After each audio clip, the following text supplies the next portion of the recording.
Estamos num universo paralelo, O carro passou agora. onde os medos são aplacados e as deficiências são diagnosticadas e tratadas num ambiente gerado em computador. Uau!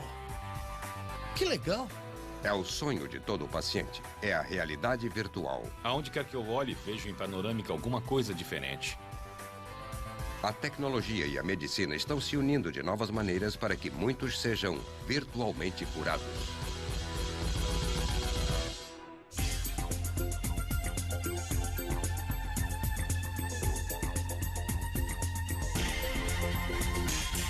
Cura virtual. O mundo que Doug enxerga é escuro e assustador. À minha esquerda, ouço e vejo os helicópteros chegando. Olho para cima e eles estão passando sobre mim. Pode não parecer perfeitamente real, mas para Doug é o inferno que ele viveu no Vietnã há mais de 30 anos. E desencadeia a mesma dor, a mesma emoção, a mesma ansiedade. Você revive a experiência. Esta é uma salinha com ar-condicionado, mas eu estou suando. Porque no Vietnã eram 43 graus. Muito quente. A minha boca fica seca. Às vezes sinto até dor, um pouquinho. O barulho da artilharia, dos M16, dos AK-47 é autêntico.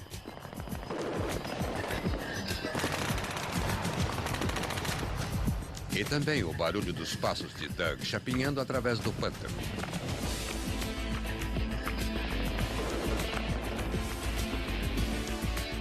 Com o som, não parece um desenho. Porque você volta na memória. Plantações de arroz, uma pista de pouso e extensões abertas fazem parte da paisagem. Doug está num campo de batalha virtual controlado não pelo inimigo, mas pelo psicólogo David Reedy. A sessão é planejada para aquele paciente em particular no estágio em que ele está. Nada é feito em realidade virtual sem a permissão do paciente. Nós conversamos antes. Se o paciente se sentir indefeso, eu posso afastar o estímulo, talvez diminuir o volume, ou desligar o efeito e parar tudo. Eu acredito mesmo que sem o tratamento com RV eu acabaria internado. A realidade virtual forçou Doug a enfrentar sentimentos dos quais ele fugia há décadas. Sentimentos que atrapalhavam seus relacionamentos e obscureciam sua visão do mundo. O estresse pós-traumático é uma doença que pode afetar qualquer um que passou por uma provação. Quem sofre com esse problema, de alguma forma, revive a experiência todos os dias. Fatos corriqueiros frequentemente adquirem um significado enorme. O distúrbio pode destruir vidas e relacionamentos. Ele é o 5º problema psiquiátrico mais comum. Mas é apenas uma das doenças que estão sendo tratadas com a ajuda da realidade virtual, uma tecnologia na qual o paciente emerge num mundo criado por engenheiros de computação, artistas, médicos e psicólogos. Bom trabalho! É uma fusão de técnicas de engenharia, como a modelagem geométrica, a criação geométrica tridimensional, com a computação gráfica para acertar as cores, a iluminação, tudo isso. E mais as habilidades artísticas que requerem a compreensão do sistema de percepção humana, de como os seres humanos percebem certos estímulos visuais e de que forma eles são processados pelo cérebro. O resultado é uma ferramenta médica que pode ajudar tanto no diagnóstico quanto no tratamento. O mundo virtual pode ser uma sala de aula na qual o usuário vê o teto quando ergue a cabeça. Pode ser um elevador que parece se mover. Ou a enfermaria de um navio cruzando mares agitados. É um ambiente de 360 graus. O usuário pode mergulhar no mundo virtual usando um capacete. Uau! Legal. Ou ele pode entrar numa sala especial, onde imagens projetadas em telas criam a ilusão de um espaço tridimensional. O que a pessoa não pode fazer é sentar nessa cadeira Ou abrir a gaveta, porque elas, na verdade, não existem. O potencial da realidade virtual para aplicações médicas foi percebido e fomentado por poucos. Na época, não se sabia como seria a fusão dessa ciência com a medicina, mas sabia-se que o potencial existia. Henry Fuchs, da Universidade da Carolina do Norte, é uma das maiores autoridades em realidade virtual. Eu creio que a combinação de medicina e realidade virtual é particularmente feliz porque uma ajuda a outra. Para quem se sentia intrigado com a realidade virtual, a medicina traz uma série de desafios e a satisfação de tentar ajudar as pessoas fazendo alguma coisa que valha a pena. E para a medicina, ela possibilita fazer certas coisas de uma forma muito menos agressiva e perigosa do que antes. A utilização da realidade virtual na medicina se desenvolveu na década de 90, quando os cientistas acreditaram que ela poderia ajudar no tratamento de certos distúrbios mentais. O engenheiro de computação Larry Hodges procurou profissionais da área de psicologia e assim nasceu uma parceria. A ideia é primeiro descobrir o que é que as pessoas que lidam com pacientes em terapia, o que elas fazem na terapia. E a nossa função é explicar o que é possível fazer em realidade virtual. Quando o Dr. Hodges me chamou 7 anos atrás, ele é um cientista de computação, eu perguntei, você quer fazer o quê? E então ele me convenceu. O nosso lema na época era, estamos na vanguarda da marginalidade lunática, mas funcionou. E funcionou com um novo enfoque para a terapia de exposição, na qual os pacientes enfrentam e desensibilizam-se de seus medos. As desordens relativas à ansiedade, por exemplo, que são as doenças mentais mais comuns nos Estados Unidos. Elas incluem o transtorno obsessivo-compulsivo, o transtorno do pânico, a neurose de angústia e o estresse. Através da realidade virtual, os pacientes enfrentam seus problemas, mas de uma nova maneira. É um ambiente seguro, artificial e controlado, que pode, no entanto, parecer muito real. O Vietnã virtual é um exemplo. Estão revivendo a experiência. Os pacientes veem búfalos da Índia nesse ambiente, mas não há nenhum. Eles veem soldados que também não estão lá, porque são projetados. E isso é o que você quer que eles façam. Você vê o que vê. Eu tenho um joystick e posso ir para frente e para trás. Aonde quer que eu olhe, eu vejo em panorâmica alguma coisa diferente. Quando eu começo a me movimentar, o que geralmente acontece é que eu ouço tiros. Quando ouço os tiros, eu procuro me proteger. Eu vou na direção dos tiros até certo ponto, mas protegido pelas árvores. Doug ficou gravemente ferido quando o caminhão em que ele estava explodiu 20 dias depois de chegar ao Vietnã, convocado pelo exército. Sua perna ficou presa nas ferragens e foi esmagada. Eu bati nas minas e depois levei um tiro no pé. Eu não sei quando, mas praticamente o caminhão todo desmoronou e o que eu pensei foi, estou morto. Fisicamente, Doug se recuperou, mas a guerra deixou feridas psicológicas que o levaram a beber demais e a sofrer de uma irritabilidade constante. Ele tinha flashbacks e insônia. Seus 2 casamentos acabaram em divórcio. A insensibilidade emocional e a indiferença eram lembranças dolorosas e sempre presentes do Vietnã. Seja o ferimento grande ou pequeno, realmente não faz diferença. Mas você já viu os problemas e os ferimentos físicos que a guerra causa? Doug e seus colegas ex-combatentes, Claude e Donald, fazem parte de uma pesquisa do Hospital de Ex-Combatentes de Atlanta. Claude e Donald têm também problemas para escapar do trauma do passado. E nenhum dos dois havia procurado ajuda até agora. Isto me fez perceber que, nesses 30 anos, eu poderia ter procurado ajuda mais cedo. Eu poderia ter tido uma vida muito mais plena. Quando coloquei isto pela primeira vez, levei um susto porque pensei, nossa, foi uma coisa muito repentina, quase como se eu tivesse voltado onde estava há 30 anos. Eu coloco em câmera lenta E eles me perguntam como é que foi essa experiência para mim, e isso é que me deu uma imagem mais clara de onde é que eu me encaixo nisso. Os ex-combatentes vivenciam um Vietnã quase igual ao que era quando eles estiveram lá. A guerra virtual se desenrola à luz do dia ou na escuridão, com tempo bom ou em meio ao nevoeiro. Os engenheiros procuram de todas as formas fazer com que esse mundo pareça real. Uma das coisas que aprendemos montando vários desses ambientes e trabalhando com os pacientes é que para a terapia basta que seja uma boa caricatura do ambiente. Por isso é importante não mostrar nada que esteja obviamente errado. Houve o caso dos helicópteros que se aproximavam para pousar no ângulo errado e todo mundo percebeu. Descendo em 316 Delta, contornando toda a área. O helicóptero é um Huey, como os que foram usados no Vietnã, e agora pousa no ângulo correto.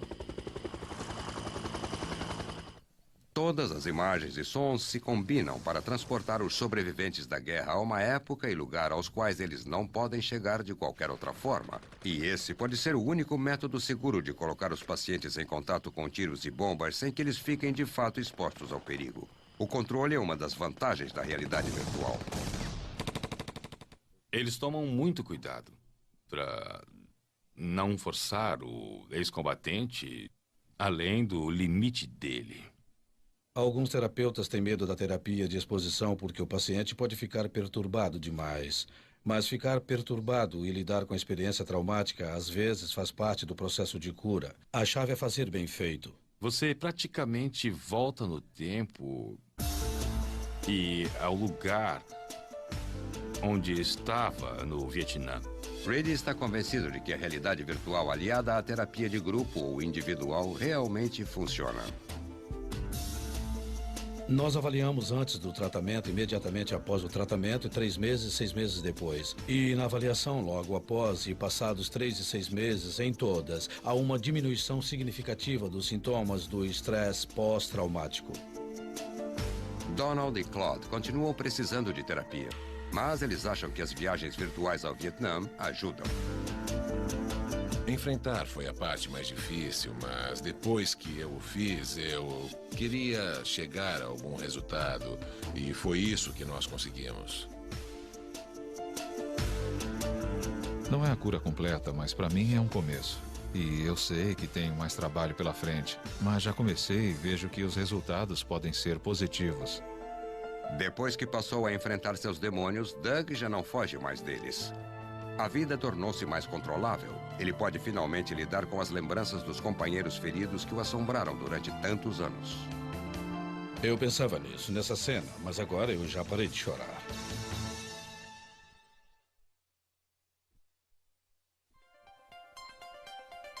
A fusão entre medicina e realidade virtual tem origens militares. Se há algo que se pode chamar de parente da realidade virtual, é o simulador de voo. Antigamente, uma linha reta numa tela representava o horizonte. Com o passar dos anos, os sistemas foram aperfeiçoados. Primeiro foram construídos modelos para o solo que foram fotografados e projetados nas telas. Mais tarde, os computadores passaram a gerar as cenas que davam a quem manejava os controles a sensação de pilotar um avião de verdade. Esses simuladores prepararam o caminho para a realidade virtual. Existe uma relação muito clara, mas aqueles sistemas eram muito caros, custavam milhões de dólares. A realidade artificial, como era chamada no começo, foi inventada quando surgiu o primeiro capacete com visor no final da década de 60, possibilitando a imersão do usuário em outro mundo. Mas o nome realidade virtual só veio 15 anos mais tarde, quando o uso dos computadores se difundiu e eles se tornaram mais baratos e acessíveis a praticamente todos os engenheiros e cientistas. Em meados da década de 80, já era possível comprar computadores pessoais, havia os Macintoshes e a capacidade de um computador de baixo custo, na casa das dezenas de milhares de dólares, já permitia a geração de imagens tridimensionais. Usavam-se 2 computadores com os monitores voltados para os óculos. Hoje, a realidade virtual é acessível a muitas pessoas que não são cientistas. Você não precisa entender de computador. E eu sou a prova. Rita Edison era fotógrafa e não pôde mais exercer sua profissão depois que um acidente de carro causou lesões consideráveis em seu cérebro e no restante do corpo. Mas um curativo não resolveu. E anualmente, cerca de 500 mil de pessoas neste país sofrem as chamadas lesões cerebrais moderadas. O interior do cérebro é afetado. A bioquímica, os impulsos elétricos, a maneira de pensar, a maneira de ordenar as coisas. E eu encosto a escova na pasta de dente ou é ao contrário? Como é que eu ando daqui até a cozinha? Rita ficou chateada porque perdeu sua capacidade de fotografar. O que ela enxergava não eram mais as belas imagens que ela antes retratava. O cérebro distorcia o que o olho captava. Os médicos dizem que pelas radiografias está tudo bem. E, portanto, você vai embora, mas por que você não consegue mais fazer o mesmo trabalho? Por que eu não consigo ser a mãe que eu era antes? Por que eu não me lembro sequer onde é que está o cereal das crianças? Rita ficou frustrada porque ninguém entendia o que estava acontecendo com seu cérebro. Ela queria a empatia das pessoas e fez então uma visita a um laboratório pioneiro na Universidade de Illinois, em Chicago. Rita foi ao EVL, que é o Laboratório de Visualização Eletrônica, com uma ideia sobre uma história que ela queria transmitir e que continha um elemento interativo. Você não poderia contar num filme ou num vídeo.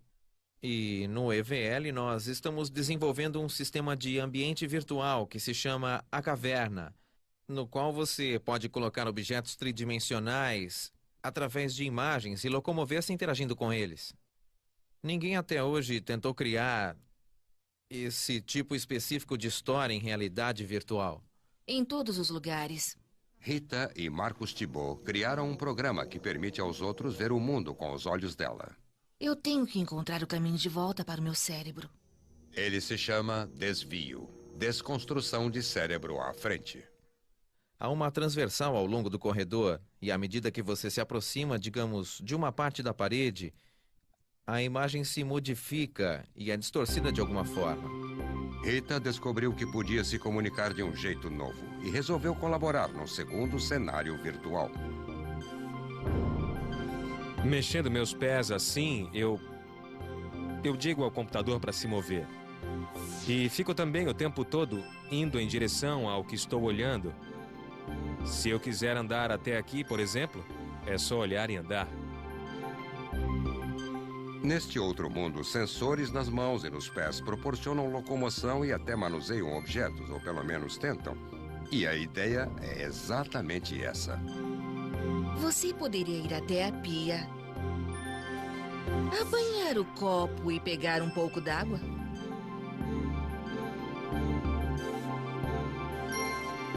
Através da realidade virtual, você pode ter a experiência de ver o mundo que eu vejo com a minha percepção alterada. Nenhum outro meio permite isso. Você não pode entrar num filme e se movimentar dentro dele, mas em realidade virtual pode. E pode simplesmente pegar o copo para beber a água. É um mundo muito diferente, não é? É muito diferente. O programa ajuda as pessoas a entenderem que o que para a maioria é uma tarefa simples pode ser muito difícil para alguns. Os enfermeiros passam a avaliar melhor o que uma pessoa com lesões cerebrais pode e o que ela não pode fazer. Estamos pedindo a você que, com a mesma lesão cerebral que ele, tente encontrar o banheiro novamente. E lembre-se de que ele não tem escolha. Esse é o mundo dele e agora é o seu. A compreensão, a compaixão e a empatia podem ser negligenciadas ou esquecidas durante um tratamento médico. O trabalho de Rita e Marcus preenche essa lacuna. Esse aspecto é particularmente importante para mim. Eu me interesso pela arte e pela computação gráfica como formas de comunicação. Existem outros programas que ajudam na recuperação de pacientes. Essa é uma cozinha virtual, onde vítimas de derrame reaprendem coisas simples, como encontrar um armário, abrir uma lata de sopa e despejar na panela. Aqui ninguém corre o risco de se queimar ou de se cortar. Um programa desenvolvido por outros profissionais ajuda os demais a entender como é viver no mundo de um esquizofrênico.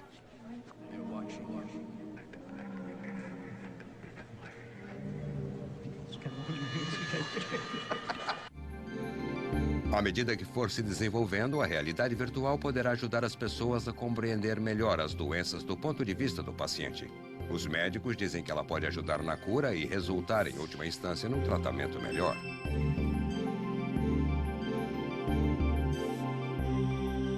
No final da década de 80 e início da de 90, as experiências previam que a realidade virtual teria grande valor para a medicina.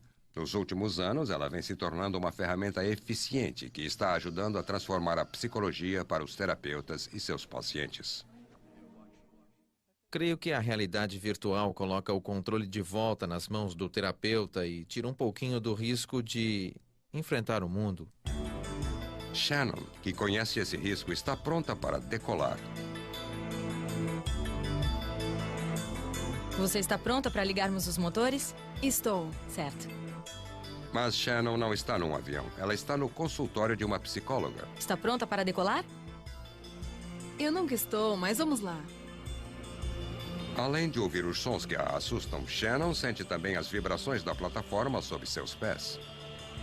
Ela está num lugar na janela e, na hora da decolagem, tem uma boa visão do Aeroporto Internacional de Hartsfield, em Atlanta, que foi o modelo do aeroporto virtual.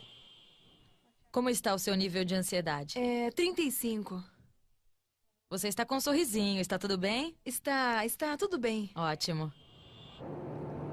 Lembranças de maus momentos durante uma viagem há vários anos geravam o pânico diante da ideia de voar a qualquer lugar.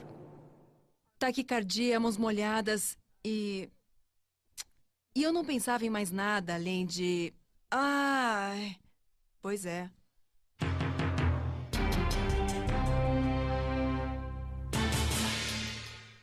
Shannon ficou limitada por seu medo de voar. Eu só voava se não houvesse outro jeito. E antes da viagem eu escrevia um testamento. E tentava organizar tudo para o caso de eu morrer. O que, obviamente, não aconteceu. De acordo com um estudo da Universidade de Harvard, 44 milhões de norte-americanos, praticamente 1 em cada 5, sofrem de algum tipo de ansiedade. Estima-se que o custo disso, em termos de salários perdidos, tratamentos e medicamentos, chegue a 42 bilhões de dólares por ano. Apenas 15% das pessoas que sofrem de fobias procuram ajuda. Muitos sentem-se constrangidos. Se você sente ansiedade, ótimo. Queremos que você sinta ansiedade, porque isso lhe dá a oportunidade de enfrentá-la. Na terapia de exposição tradicional, você sai com o terapeuta e vai a um lugar público ou semipúblico. E existe então o risco de encontrar colegas, amigos e ter que explicar com quem é que você está. Nas viagens virtuais de avião que colocam o paciente em confronto com o seu medo de voar, ele não corre o risco de se sentir humilhado e ainda pode contar com várias outras vantagens práticas. É muito mais conveniente para o terapeuta e para o paciente. Num avião de verdade, você decola e aterrissa uma vez. Mas no avião virtual podemos decolar várias e várias vezes numa única sessão de 45 minutos. Esse é o tratamento que a Virtually Better, ou Virtualmente Melhor, oferece. A empresa fica perto de Atlanta e tem uma série de cenários virtuais. Essa ponte ajuda as pessoas que têm medo de altura. O vento açoita as passarelas de madeira suspensas sobre um precipício. O paciente pode olhar para baixo se quiser ou pode continuar andando. Você tem medo de falar em público? Existe um programa para isso também. O público virtual encara ou ignora o orador em nome da terapia. O objetivo é sentir-se mais à vontade no mundo real. No estudo sobre o medo de voar, nós pedimos às pessoas que façam um voo de verdade. E 6 meses após a alta, 93% disseram que depois do tratamento passaram a voar. Portanto, eu creio que a passagem para o mundo real tenha acontecido ou esteja acontecendo aos pacientes. A realidade virtual é simplesmente uma alternativa. Ela não é necessariamente melhor do que a terapia tradicional. E também não é um jogo de computador que os pacientes podem usar quando querem. O aspecto mais importante que temos que compreender sobre a realidade virtual é que ela não é mágica e não adianta nada sozinha. Ela é apenas um tipo de ambiente que um terapeuta habilitado pode usar para ajudar você a vencer seu medo. De forma que, a menos que você esteja trabalhando com alguém que saiba como aplicar a terapia de exposição, não há nada na realidade virtual que por si só vá ajudar.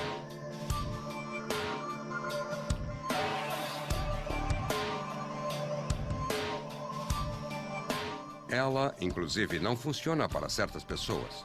Existe uma ligeira defasagem entre o movimento da cabeça e a mudança de imagem que a pessoa vê, e isso pode causar náusea. A primeira paciente do nosso primeiro estudo acabou vomitando. Ela não só ficou enjoada, ela vomitou e nós pensamos, nossa, o que é que estamos fazendo? O ouvido interno diz que você está parado, mas visualmente os seus olhos dizem que você está voando pelo espaço. O cérebro percebe este conflito. E uma das reações a esse conflito é o enjoo. Felizmente, esse não é o caso de Lynn, que sempre teve medo de altura. Eu não pude aproveitar algumas coisas que queria fazer na vida porque não pude subir e me divertir com os meus filhos num parque aquático e na Disney. Por exemplo, eu não consegui subir as escadas e descer pelo escorregador. Subindo para o próximo ponto. Lynn está participando de um estudo da Universidade de Michigan, em Ann Arbor, onde existe um sistema de realidade virtual de última geração chamado A Caverna. Com óculos especiais que funcionam como o capacete, os usuários se sentem parte desse mundo criado por computador. 0. Certo. Por que não soube até esse último ponto aqui? Certo. Olhe para baixo, em volta do pátio, concentre-se na altura e no que der mais medo. Me diga qual o nível do seu medo. Olhando, concentrando-se no medo. 0. Certo. Lynn e seu psiquiatra Milton Huang já fizeram isso várias vezes, expondo-a ao medo com a expectativa de diminuí-lo. Eles sobem para os andares superiores de um hospital virtual e andam até as janelas virtuais. Vão ao saguão virtual onde Lynn fica ansiosa. Aqui nós podemos controlar o que acontece, podemos tornar a coisa mais ou menos assustadora e isso provavelmente ajuda muito no avanço da terapia. Bem, O qual é Dr. nível? Wang nunca força a situação. Ele e Lynn demonstram como é a terapia enquanto fazem uma série de exercícios preparando a paciente para o que ela mais teme. Certo. Vamos voltar aqui para o elevador? Fomos até o quarto? Aquele era o quarto andar e agora nós vamos até o quinto. Vamos entrar no elevador e subir um andar. Lynn reagiu com ceticismo quando viu o elevador virtual pela primeira vez nas telas grandes. Ela achou que ele não parecia real até colocar os óculos e ter a sensação de que estava dentro do elevador. É de uma veracidade chocante e dá realmente a sensação de profundidade. Você sente a mudança de andar, sente diferença. Uma das coisas que me interessam em termos de realidade virtual é o que podemos chamar de presença. Presença é a sensação que as pessoas têm quando estão usando esse tipo de equipamento, a de que elas estão realmente num outro lugar. Será que há pessoas que se envolvem mais num cenário virtual do que, digamos, num cenário verdadeiro? Existem fatores que determinam se uma pessoa consegue ou não continuar. Que efeito isso tem sobre o medo? Para Lynn, a realidade virtual e as sensações que ela gera são reais. Depois de uma sessão de 1 hora, ela ficou curada do medo que teve a vida toda. Para provar a si mesma que venceu a fobia, ela andou várias vezes no elevador de verdade que foi usado como modelo para o virtual. E se saiu muito bem. Foi quase como um processo tranquilizante e eu levei uns 20 minutos para perceber que eu não ia cair, eu não ia morrer. Minha respiração desacelerou, meus joelhos pararam de tremer, eu me acalmei e nós passamos para o andar seguinte. Depois disso, eu fiquei bem. Nem sempre a realidade virtual tem um efeito tão rápido. Shannon já passou por várias sessões de terapia e ainda tem medo de voar. Mas ela agora consegue administrar o medo. A vantagem, pelo menos para mim, foi que eu pude entender o que está acontecendo na minha cabeça e tratar psicologicamente o problema através da respiração. Mentalmente, com técnicas melhores e justificativas. Bom, eu estou no avião por algum motivo. Só porque estamos decolando não significa que vamos cair. 1, 2, 3, 4, 5, 6, 7, 8, 9, 10, 11. Está pronta? Lá vou eu. Aidan é uma criança ativa de 4 anos de idade que adora brincar de esconde-esconde com a mãe. Ok, agora é a mamãe. Aidan sofre de síndrome de Asperger, uma forma de autismo. O autismo é um distúrbio mental que frequentemente se caracteriza pelo isolamento do mundo exterior. Ele tem muita dificuldade para entender atividades relativas à conversação, as próprias conversas e as brincadeiras que elas envolvem e um certo retardamento na coordenação motora ampla e fina. No entanto, Aidan se sai muito bem no mundo virtual. Bom trabalho. Além de se locomover com desembaraço pela casa virtual, ele foge de um incêndio e sabe o que fazer quando chega ao lado de fora. Bom trabalho. Eu vou sentar e esperar. É uma coisa de que ele gosta muito, e eu creio que seja também porque o computador com imagens tridimensionais não o força a sociabilizar com outras pessoas. Acho que isso o atrai. E ele sente que com o computador ele é capaz de fazer as coisas sozinho e não precisa de mais ninguém. Em resumo, a realidade virtual consegue tocar crianças que não respondem a outros estímulos. Ele consegue praticar, errar e aprender a fazer certo sem se machucar. E isso é muito importante, porque o grande receio que meu marido e eu temos é porque ele às vezes não tem essa noção de perigo. E como vamos ensinar isso? Funciona da seguinte forma: cria-se um incêndio em algum lugar da casa virtual. As crianças usam o mouse para fugir. Elas sabem que estão indo na direção certa quando o som do alarme diminui. Bom trabalho. Se o som aumenta, é porque estão indo em direção ao perigo.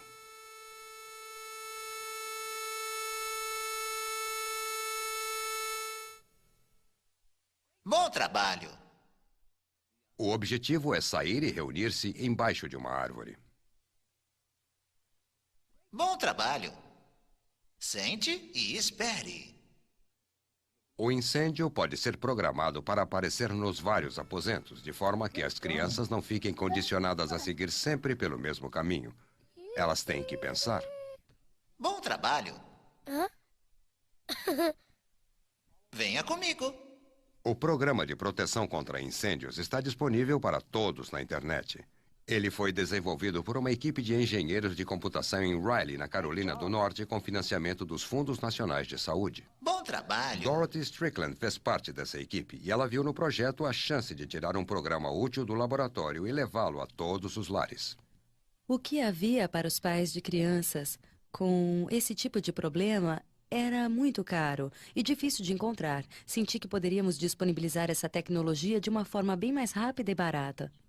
O Flash mostra o caminho? Um cão chamado Flash afasta as crianças do fogo, mas só se elas navegarem corretamente. Ele dá os parabéns quando elas acertam.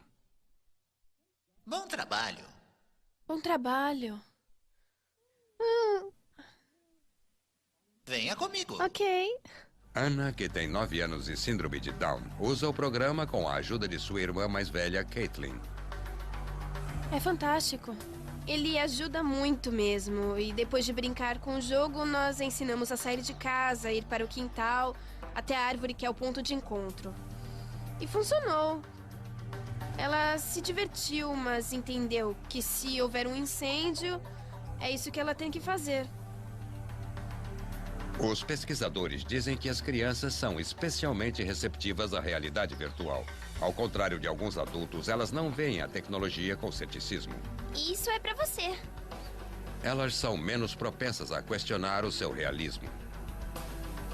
Coloque isto aqui. Na Universidade do Sul da Califórnia, o psicólogo Skip Rizzo desenvolveu um programa para o diagnóstico de crianças com hiperatividade ou distúrbio de déficit de atenção. Ótimo. É o sonho de todo psicólogo poder sistematicamente projetar e controlar um ambiente e registrar o desempenho, o comportamento naquele ambiente. Rizzo criou uma sala de aula virtual. Há uma professora e também distrações, como o aviãozinho de papel que a criança pode seguir com o olhar. Um carro que passa é outro fator de distração. Sempre que você vir a letra X, aperte o botão do mouse. Essa sala oferece aos profissionais uma ferramenta para diagnosticar com maior precisão os estimados 5% da população infantil norte-americana que tem DDAH. Um diagnóstico melhor pode ajudar a diminuir medicamentos nos casos em que não são necessários. O tratamento básico é a medicação, o Ritalin e outros estimulantes. E existe, portanto, uma grande preocupação de que estejamos fazendo um diagnóstico adequado. Um dos métodos mais simples e que não é frequentemente o melhor é aquele em que o profissional tem uma lista de comportamentos e vai perguntando aos pais, ele faz isso, ele faz aquilo. Ah, pronto, são 18 em 20. Eis o seu Ritalin ou eis o diagnóstico. Rizzo espera que a sala de aula virtual torne-se acessível em termos de custo às escolas e terapeutas. Embora ela ainda esteja num estágio experimental, já passou por alguns aperfeiçoamentos graças à tecnologia que não para de evoluir. A sala de aula original era rudimentar. A professora assustava e, como algumas crianças mais observadoras ressaltaram, o carro não tinha motorista. Talvez a nova professora também não pareça muito real, mas ela é mais afável. O carro agora tem motorista. Ele não é exatamente real, mas a realidade virtual é real o bastante. Pode funcionar. Muitas vezes as pessoas veem o que parece uma representação em desenho animado da realidade e se perguntam como é possível que aquilo funcione. Mas o cérebro humano tem uma capacidade tremenda de eliminar a descrença em coisas que se aproximam da realidade. E aí você se envolve. Para criar uma réplica exata da realidade, não é essencial que a realidade tenha algum propósito útil. A realidade virtual vem ajudando os pesquisadores de formas inesperadas. Quando eu comecei este projeto, imaginava que sabia como é que as coisas funcionavam, que eu iria ensinar essas crianças a entenderem o mundo. E o que eu descobri foi que elas veem um mundo muito real, só que de forma diferente. O que este projeto me ensinou é que existem muitos mundos diferentes que todos nós podemos ver e que provavelmente vemos. E o que estamos procurando são semelhanças básicas que possam nos ligar a eles. Ah, vem cá. Bom trabalho, colega. Bate aqui. No alto. No meio. Embaixo. Opa, demorou. Esse é o Joey. Ele tem 7 anos de idade e sofre de asma. Sua mãe o trouxe porque nos últimos 2 dias sua dificuldade para respirar vem aumentando. Por que não examina e vê como é que está a sua respiração? Parece que esses médicos estão num pronto-socorro. Mas quando você desliga o mundo virtual, percebe que o mundo real é apenas uma sala escura. Essa é uma das cerca de 100 cavernas que existem. O simulador de prontidão médica é uma combinação para objetos físicos e objetos criados em realidade virtual, que não existem de fato. O simulador de paciente humano é um objeto físico no qual o participante treina e ele tem reações táteis e forçadas. Você pode agarrar, pode sentir, ele está ali. Muitos outros objetos que você vê são virtuais e não há como segurá-los. Aqui, os médicos podem ajudar Joey a respirar novamente. E eles ouvem os mesmos sons e veem as mesmas imagens que veriam num pronto-socorro. Passe os tubos.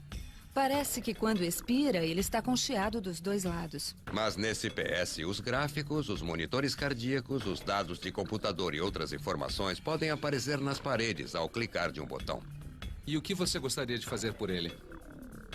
Embora esse não seja um substituto para o treinamento real num pronto-socorro, ele permite que os estudantes de medicina da Universidade de Michigan tenham um acesso mais frequente ao ambiente de um pronto-socorro.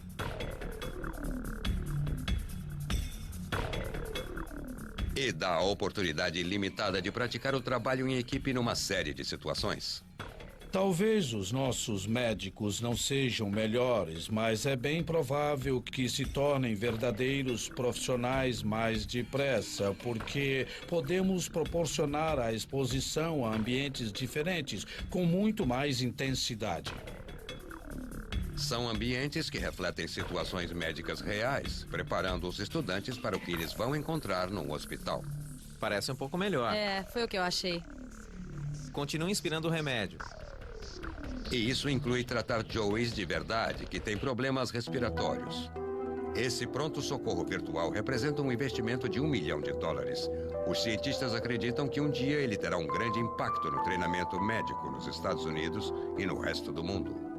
Nós procuramos combinar também os meios estáticos para proporcionar treinamento que, no momento, seja inteiramente inacessível ao pessoal médico que trabalha na zona rural e nas zonas remotas. E, em última instância, gostaríamos de desenvolvê-lo para poder criar o que eu chamo de medicina global. E também muitas das aplicações que você pode imaginar na caverna, ali na hora, ou a possibilidade de se usar num ambiente mais barato, como uma clínica veterinária ou algo assim, pode-se até pensar em treinamento médico, que em certos aspectos poderia ser dado através da internet, usando-se esses modelos. Na medicina, o uso da realidade virtual vai além do treinamento. Na Universidade da Califórnia, em Los Angeles, os cirurgiões estão usando uma forma de realidade virtual para navegar pelo cérebro das pessoas durante operações delicadas. Uma imagem tridimensional do órgão é superposta em vídeo ao cérebro real, minimizando o risco da descoordenação entre as mãos e os olhos. Os avanços da realidade virtual terão sua correspondência nas aplicações médicas. Veja este step mecânico. Ele dá ao usuário a sensação e o desgaste de subir um lance de escadas, e ele pode um dia ser uma ferramenta de reabilitação.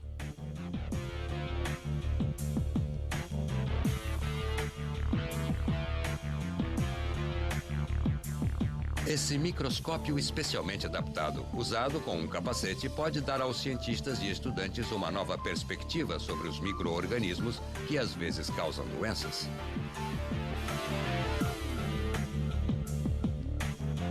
Nós poderemos definitivamente criar órgãos específicos, tecidos específicos, doenças específicas e trabalhar nessas coisas para poder treinar as pessoas, desenvolver remédios, fazer experiências com os conhecimentos que adquirimos e encontrar curas. Esse é o futuro, mas é um futuro que está chegando e chegando muito depressa. Os avanços nos dispositivos táteis ou de toque vêm sendo muito rápidos. Além de pegar objetos, com os sensores em cada dedo, o usuário pode sentir a textura e a forma.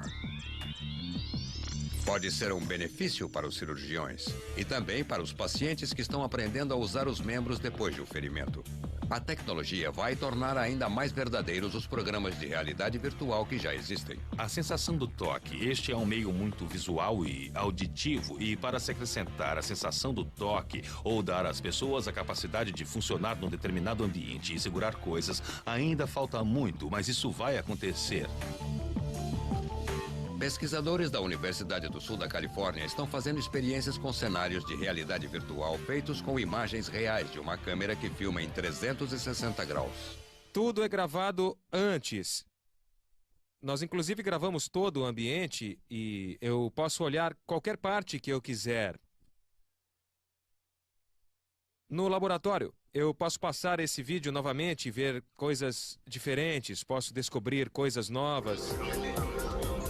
Que tal um passeio virtual de carro pelo litoral da Califórnia? À esquerda, o Oceano Pacífico e à direita, as montanhas. É como se você estivesse realmente no carro trepidando um pouquinho. E é muito verossímil, exceto que você não precisa controlar o carro, é claro. E não se surpreenda com um carro que passa.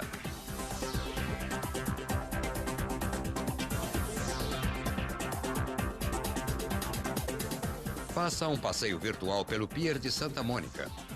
Esses ambientes virtuais podem ser usados por pessoas que têm medo de multidões ou de estradas sinuosas.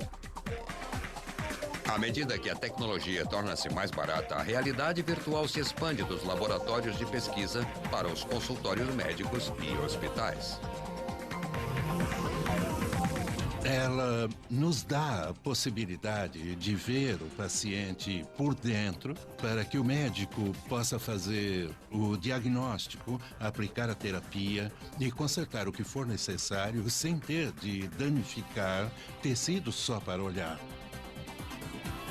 A meta maior da realidade virtual em seu casamento com a medicina é tornar-se mais acessível e útil aos enfermeiros e pacientes.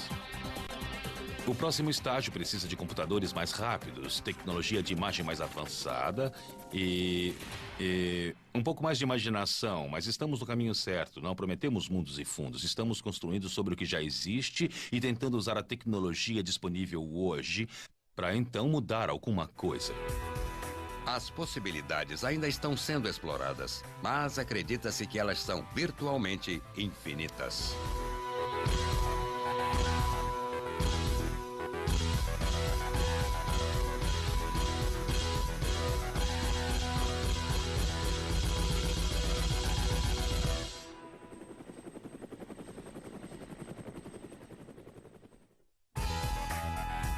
Versão brasileira, DPN Santos.